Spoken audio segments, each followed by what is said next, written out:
अध्याय 11। काला तरल पदार्थ चाकू की नोक पर रुका और बूंदों के रूप में गिर गया।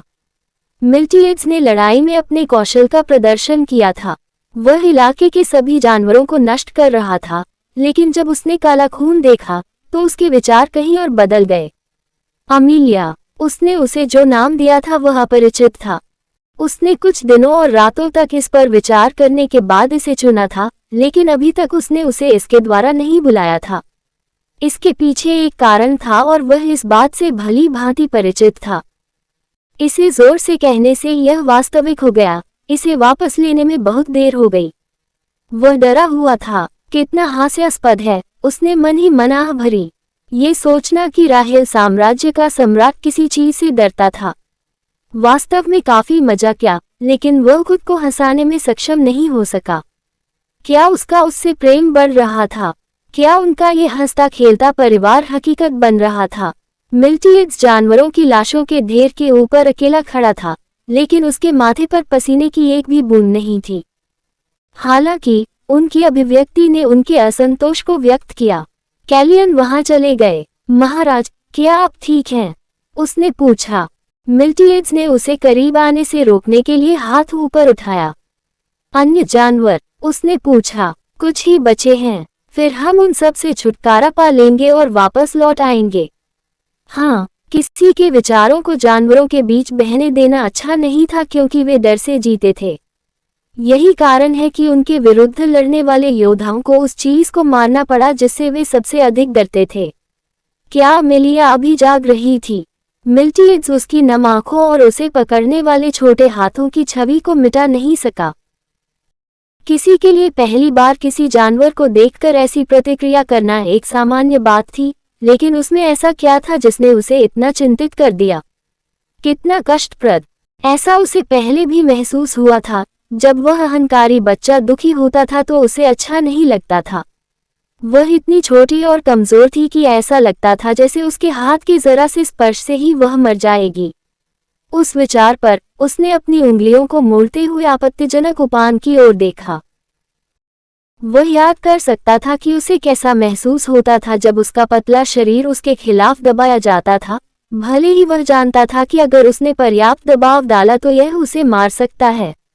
जैसे ही उसने उसे पकड़ा, उसे उसके भरोसे का भार महसूस हुआ। ये पहली बार था जब उस पर इतनी गहरी जिम्मेदारी का बोझ डाला गया था। तुम्हें ये भी नहीं पता कि मैं कितना खतरनाक हूँ, वह उसे बताना चाहता था। वह संभवतः उन सभी जानवरों से भी अधिक खतरनाक था जिन्हें उसने अभी अभी मारा था। उसे एक छोटे जानवर की तरह निरीहता से घूमते हुए देखना थोड़ा अजीब और थोड़ा दयनीय भी था। शायद इसीलिए वह उसकी रक्षा करना चाहता था। मैं अपनी तरह व्यवहार नहीं कर रहा हूँ। उसने अपनी तलवार पर अपनी पकड़ मजबूत करते हुए खुद का तिरस्कार करते हुए हल्की सी हंसी छोड़ी। यही कारण था कि वह उसके साथ संबंध नहीं रखना चाहता था। उसे पता था कि वह सामान्य नहीं है। उसने अपने उन हाथों से कितनी जिंदगियां खत्म की थीं। इनमें से कई जिंदगियां पाप से मुक्त थीं, लेकिन उन्हें समाप्त करने में जरा भी अफसोस नहीं था, क्योंकि उन्हें लगा कि उन्हें ऐसा करने की जरूरत थी। वह दूसरे व्यक्ति की रक्षा करने वाला कौन था? फिर भी ये पहली बार था जब उसने किसी की रक्षा करने की कल्पना की थी। महाराज, कैलियन ने अचानक फोन किया। जानवर अलग हो रहे हैं। रोने की आवाज सुनकर मिल्टीएड्स की अभिव्यक्ति विकृत हो गई। उनमें से हर एक को मार डालो, उसने आदेश दिया। लेकिन तब हमारी वापसी में देरी होगी, महामहिम। मिल्टीएड्स की अभिव्यक्ति धूमिल हो गई। नहीं, हम आज समाप्त कर देंगे। मैं आपके आदेशों का पालन करने के लिए अपना जीवन दांव पर लगा दूंगा। कैलियन झुके और सामने की ओर चले गए। मिल्टीएड्स पीछे नहीं मुड़े। भले ही उन्होंने जब सुना था कि उनकी वापसी में देरी होगी तो उन्होंने सहज प्रतिक्रिया व्यक्त की थी। अमेलिया गिरजाघर में थी। वह ठीक हो जाएगी। कैथेड्रल को दैवीय शक्ति द्वारा संरक्षित किया गया था। वह उसका चेहरा नहीं देखना चाहता था, क्योंकि उसे लगता था कि एक बार उसे देखने के बाद वह मुंह नहीं मोड़ पाएगा। हालांकि किससे? वह उस प्रश्न का उत्तर नहीं दे सका। जानवरों का पालन करें, वह चिल्लाया। उनके आदेश के बाद उन्होंने और उनके सैनिकों ने जानवरों को पास के एक गांव में खदेड़ दिया। वे तबाह हो चुके थे और जीवन से वंचित थे। हालांकि अब तक वह कई बार ऐसा अनुभव कर चुका था, फिर भी कैलियन इस दृश्य से हतप्रभ था। वे सभी मर चुके हैं, उन्होंने शोकपूर्वक घोषणा की। ऐसा लगता है जैसे जानवरों ने उन्हें खा लिया था। सैनिकों ने चारों ओर कुछ जीवित बचे लोगों की तलाश की, लेकिन अंत में वे केवल हार में अपना सिर हिला सके। कॉलियन ने बताया, कोई भी जीवित नहीं बचा है।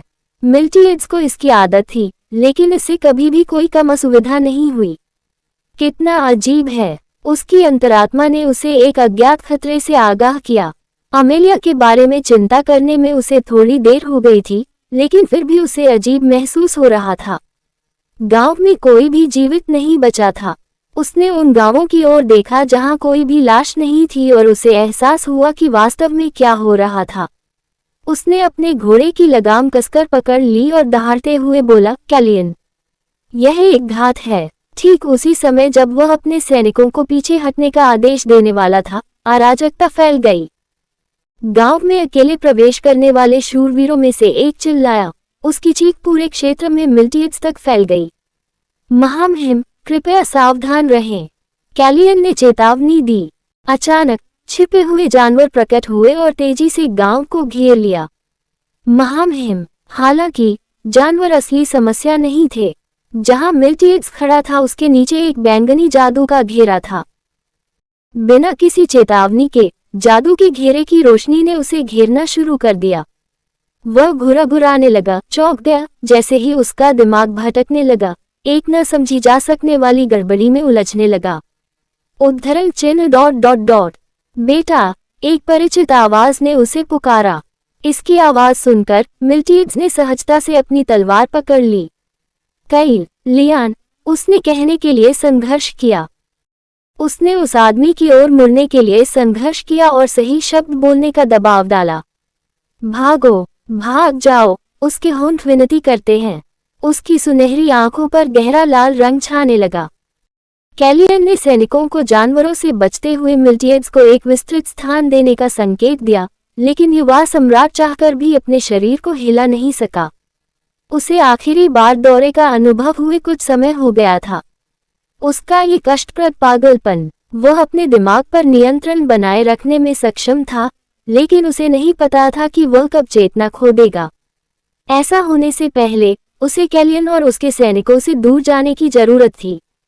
उस पल महामहिम, पीछे, कैलियन के चिल्लाने की आवाज सुनकर मिल्टीएड्स ने सहजता से खुद को झोंक दिया।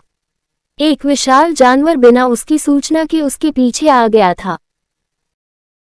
उसने भयंकर गर्जना की, पृथ्वी को हिला दिया और उपस्थित अन्य जानवरों को वापस गिरने के लिए मजबूर कर दिया।